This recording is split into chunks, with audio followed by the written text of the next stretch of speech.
Bonjour les fines bouches.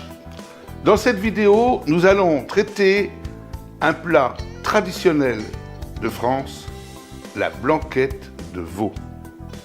Quels sont les ingrédients nécessaires pour réaliser une bonne blanquette de veau? Il faut donc du veau. Du veau, vous demandez à votre boucher pour faire une blanquette. 2 oignons, 4 gousses d'ail,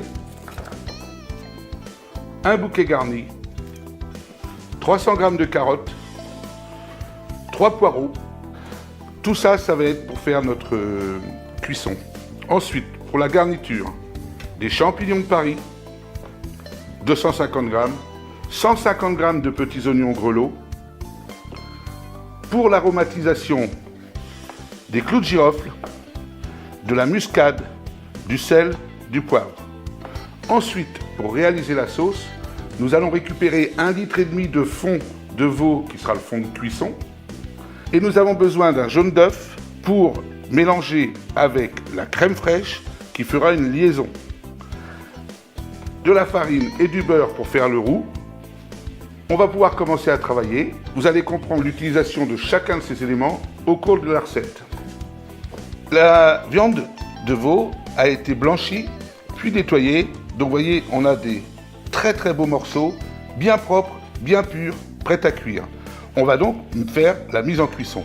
Pendant ce temps-là, on a pris un de nos oignons dans lequel on a mis des clous de girofle. Et on le met dans notre gamelle avec de l'eau. Un autre oignon qu'on a coupé en 4 dedans. On va mettre notre viande, 4 ailes écrasés qu'on met dedans, notre bouquet garni, nos carottes qu'on a coupées, vous voyez, en morceaux à peu près de 5 cm de long en tubes, parce que ça va prendre du temps pour diffuser, la cuisson est assez longue, et sinon, si vous les coupez trop petites, elles vont être très vite cuites et ça va devenir de la purée. Et du verre de poireau. On n'a pas mis le blanc, on met le verre de poireau. Ça donne beaucoup de goût, la chlorophylle est très forte et le blanc, il serait très vite cuit et ça deviendrait aussi de la purée. Donc on va garder ça dedans.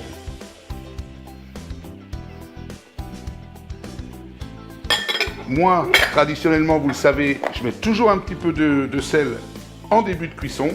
Là, en l'occurrence, je vais mettre du gros sel qui va prendre le temps de se diffuser et qui va nous aromatiser tout ça comme il faut. Ensuite, on fait un geste simple. On allume le feu. On va laisser monter en température. Dès que ça commencera à frissonner, on met à feu doux et on est parti pour minimum 2 heures de cuisson. A tout de suite.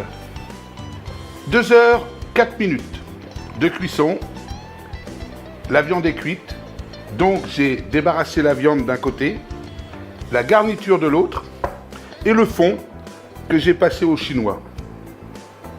Je lance un roux blond pour faire ma sauce. Beurre, 75 g.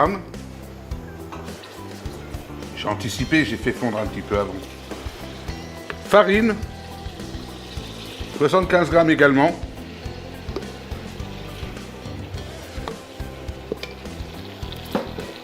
On mélange, bien sûr, vous vous souvenez, le roux. Ceux qui nous suivent régulièrement, le roux. Surtout de faire attention à ce qu'il ne brûle pas. Et dès que la farine et le beurre sont bien mélangés, on mouille avec le fond de cuisson. En général, il faut à peu près 1,5 litre de fond. Mais comme vous pouvez le remarquer, il y en a un peu plus. Alors, pourquoi? Je vais vous expliquer que normalement, la blanquette, traditionnellement, ça se déguste avec du riz. Vous prenez le fond qui reste pour faire cuire votre riz. Et votre riz aura lui aussi un très bon goût de fond. Et ça économisera de l'eau pour la planète. On mouille, hein. On y va.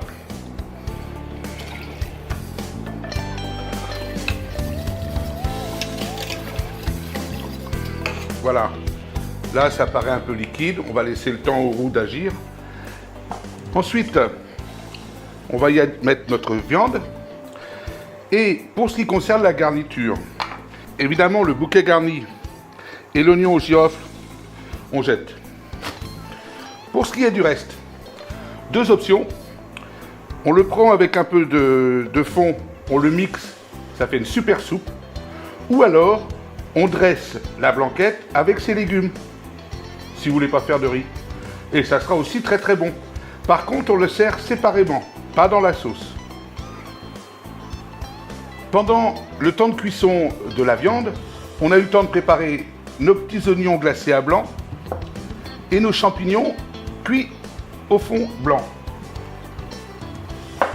Là, vous voyez, ça commence à prendre, donc on baisse un peu le feu parce que c'est une sauce qu'il faut éviter d'agresser. Elle commence à épaissir, donc je la rallonge un peu et je vais procéder aux assaisonnements. L'assaisonnement, c'est du sel, du poivre blanc pour éviter que la couleur se voie dans la sauce. Et pour certains, on peut mettre de la muscade. Moi, j'avoue que j'adore ça. Donc, je mets un peu de muscade dedans. On va maintenant finir de mettre pour arriver à notre litre et demi.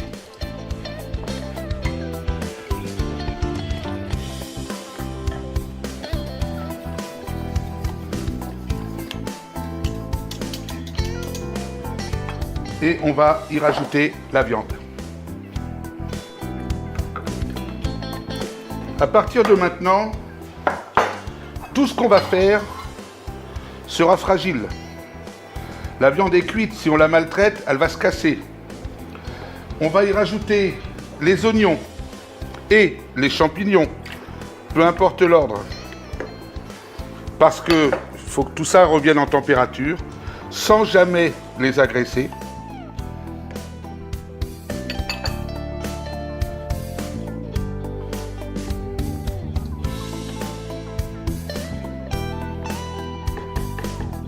On va laisser 5 minutes monter en température pour que les éléments qu'on vient de rajouter arrivent à être assez chauds pour être consommables. Pendant ce temps-là, on prend jaune d'œuf, crème fraîche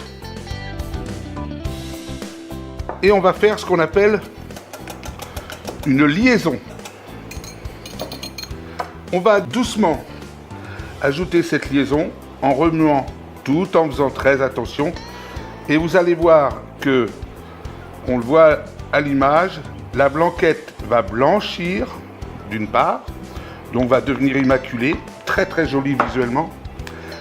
L'action du jaune d'œuf et de la crème va faire que la sauce va se lier et en plus, ça va lui donner un côté onctueux qui est très agréable pour le palais. Maintenant, à partir de ce moment-là, plus jamais ce plat ne doit bouillir, sinon la crème et les œufs vont tourner et vous serez une catastrophe. Sinon, de toute façon, le moment est venu de se servir une bonne franche part de cette blanquette avec ses oignons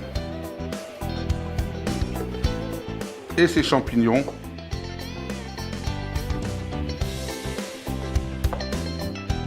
Voilà, les amis, une belle blanquette de veau, très agréable à manger. Alors, avec des carottes, avec du riz que vous aurez fait cuire avec le reste de jus, avec ce que vous voulez, à vos fourchettes et bon appétit. Alors, tout se passe bien.